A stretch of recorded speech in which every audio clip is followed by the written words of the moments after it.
Это Мьянма. Здесь продолжает расти число погибших при землетрясении. Также в выпуске предприятия в Подмосковье эвакуировали из-за химикатов Z-сообщества против Губерниева. Всем привет, это новости воздух на Ходорковский лайв. Подписывайтесь, ставьте лайки. Мы начинаем.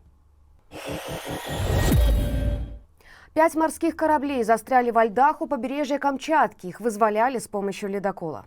Большой пароходик, с которым мы работаем, тоже встрял ни туда, ни сюда. В общем, полная, ребята, жопа.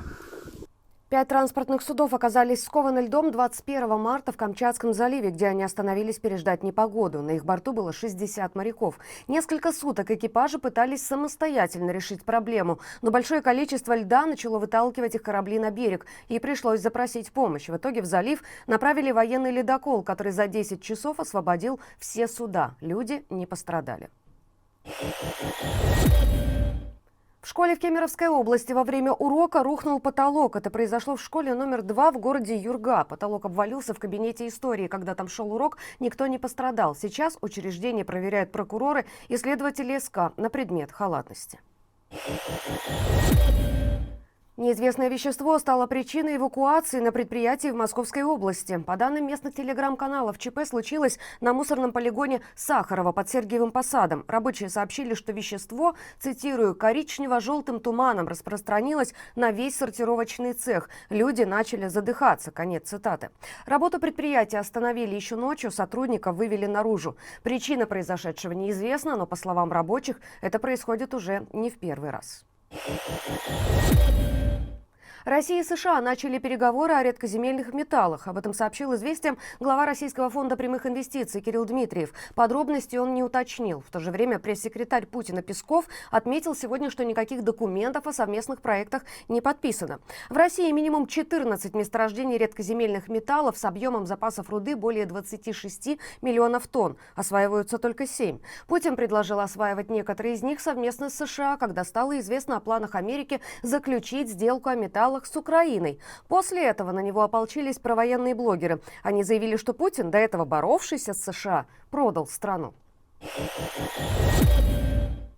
Депутаты Находки выписали премию самим себе и своим женам, а когда к ним пришли с вопросами, сказали, что награждали себя как хороших родителей. Как пишет издание «Подъем», в Находке Приморского края Гордума утвердила списки награждения благодарственными письмами. В перечень попали 3 депутата и их жены. Одна из жен оказалась членом молодежного парламента, который и готовил эти списки.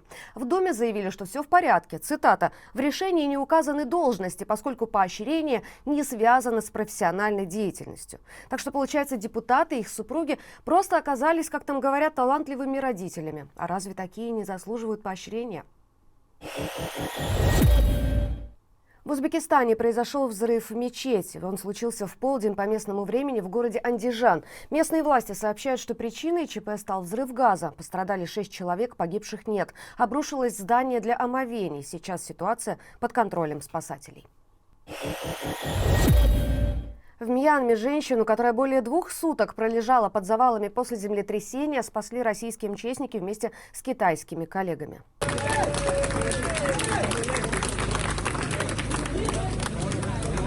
В российском МЧС сообщили, что пострадавшую обнаружили под обломками здания собаки. Операция по спасению продолжалась более 8 часов. В ведомстве также отметили, что поиски проходят в сложных условиях из-за большого количества завалов от разрушенных зданий, неустойчивых конструкций и авторшоков. Между тем, количество погибших от землетрясения 28 марта в Мьянме достигло уже почти 2000. Еще 18 человек погибли в Таиланде. До 6 апреля в Мьянме объявлен траур.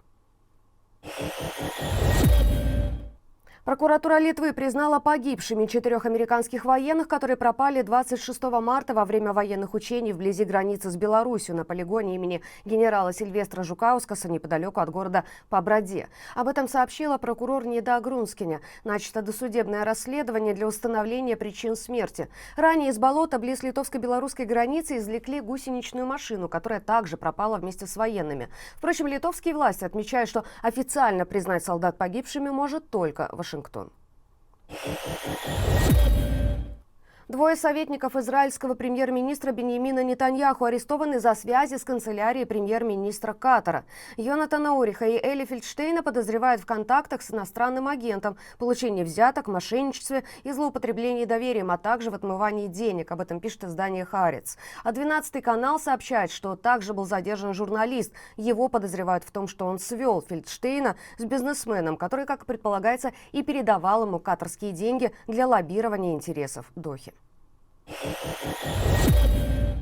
Марин Ле Пен лишили права избираться в органы власти из-за растраты средств Европарламента. Соответствующее решение принял суд в Париже. На какой срок будет введен запрет, пока не сообщается. Однако сейчас Ле Пен столкнулась с реальной перспективой лишиться права участвовать в выборах президента в 2027 году.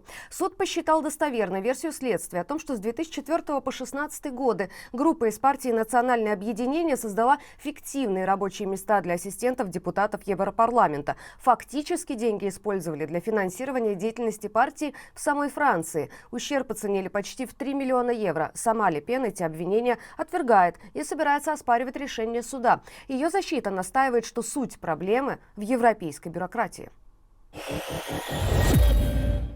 Z-сообщество выступило против комментатора Дмитрия Губерниева после того, как тот поддержал теннисистку Дарью Касаткину.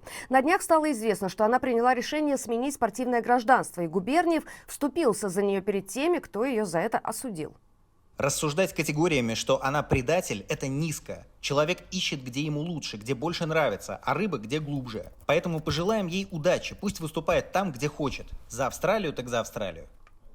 После этого Z-патриоты обрушились уже на Губерниева. Военный блогер Юрий Подоляк, например, написал, что, цитата, «Губерниев попутал берега и должен понести наказание». А десятки СМИ вышли с заголовками о непристойных фантазиях Губерниева и о том, что его хотят признать иностранным агентом. Причем последнее утверждение разошлось особенно широко и основано лишь на комментарии анонимного пользователя. Сам Губерниев уже прокомментировал скандал у себя в телеграм-канале. И все идет по плану. Страна по-прежнему со мной. Поддерживаю спорт и спортсменов. Россия, матушка. Цитируемость растет. Подписчики тут как тут. Всем спасибо за поддержку. К моей работе равнодушных нет. Дышим в унисон с добрыми и умными людьми. Раздражение, эмоция приятная. Квасные пупсики не дадут солгать. Это были главные новости к данному часу. Оставайтесь на нашем канале. Здесь еще много интересного. Смотрите другие выпуски, ставьте лайки и подписывайтесь. А также подписывайтесь на наш телеграм-канал. Мы дублируем там весь контент, в том числе в аудиоформате. И главное, берегите себя.